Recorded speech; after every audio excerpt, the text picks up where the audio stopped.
दत्तकला शिक्षण संस्थेच्या सचिव माया झोळला पोलीस कोठडी मिळाली असून अध्यक्ष रामदास झोळ फरार असून त्याला पकडण्यासाठी पथक रवाना झाले आहे। राज्यभरात प्रचंड खळबळ उडवून देणाऱ्या भोंदूबाबा मनोहर भोसले प्रकरणात सोलापूर ग्रामीण पोलिसांच्या विशेष तपास पथकाला मोठे यश मिळाले असून पुणे जिल्ह्यातील स्वामी चिंचोली येथील दत्तकला शिक्षण संस्थेची सचिव माया रामदास झोळ हिच्यासह राजेंद्र हुंबे, लक्ष्मीकांत लिगाडे या इतर 2 साथीदारांना न्यायालयाने 21 ऑगस्ट 2026 पर्यंत पोलीस कोठडी सुनावली आहे।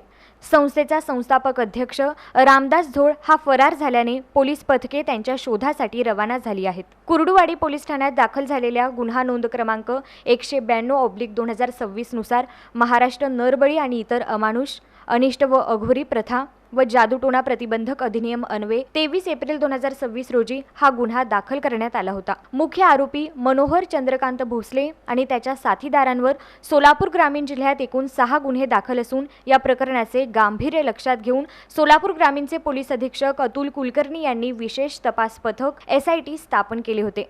ज्या पथकाने आतापर्यंत या गुन्ह्यात सहभागी असलेल्या तब्बल 24 आरोपींचा शोध लावला आहे। तपासादरम्यान अघोरी प्रथा आणि फसवणुकीतून मनोहर भोसले याला मिळालेल्या अवैध पैशांची विल्हेवाट लावण्यात दत्तकला शिक्षण संस्थेचे संस्थापक अध्यक्ष रामदास झोळ याचा थेट सहभाग असल्याचे निष्पन्न झाले आहे। त्यांना मदत करणारे संस्थेतील आरोपी राजेंद्र गोकुळ हुंबे याला 11 ऑगस्ट रोजी तर लक्ष्मीकांत मनमथ लिगाडे याला 13 ऑगस्ट रोजी अटक करण्यात आली होती। सविस्तर पोलीस तपासात रामदास झोळची पत्नी माया झोळ यांचाही या गुन्ह्यात सहभाग असल्याचे पोलीस तपासात निष्पन्न झाले आहे। पोलिसांनी 16 ऑगस्ट रोजी माया झोळ यांनाही बेड्या ठोकल्या होत्या। दरम्यान पूर्व पोलीस कोठडीची मुदत संपल्यानंतर 17 ऑगस्ट 2026 रोजी पोलिसांनी या 3ही आरोपींना न्यायालयात हजर केले। पुढील तपासासाठी पोलीस कोठडीची मागणी केली असता न्यायालयाने या गुन्ह्याचे गांभीर्य पाहता तिघांनाही 21 ऑगस्ट 2026 पर्यंत पोलीस कोठडी रिमांड मंजूर केली आहे।